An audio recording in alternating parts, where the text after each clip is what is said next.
আসসালামু আলাইকুম গাইস, আমি এখন আছি আমাদের মধ্যমপাড়া ব্রিজে। তো এরই মধ্যে আপনারা দেখতেই পাচ্ছেন পানির খুবই ভয়াবহ রূপ।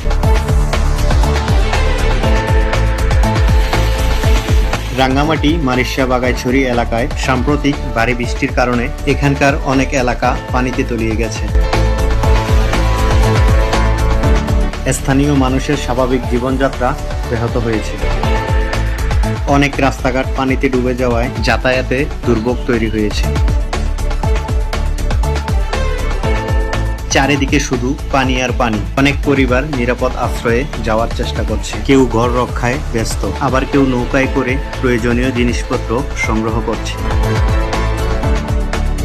এমন পরিস্থিতিতে সবচেয়ে বেশি কষ্টে রয়েছে শিশু, বয়স্ক মানুষ এবং দিনমজুর পরিবারগুলো। আমরা সবাইকে অনুরোধ করব, গুজব না ছড়িয়ে সরাসরি নির্দেশনা মেনে চলুন এবং নিরাপদ স্থানে থাকুন। যাদের সামর্থ্য আছে তারা বন্যা কবলিত মানুষের পাশে দাঁড়ান। সামান্য সহযোগিতা অনেক বড় পরিবর্তন আনতে পারে। ভিডিওটি ভালো লাগলে অবশ্যই লাইক, কমেন্ট ও শেয়ার করবেন।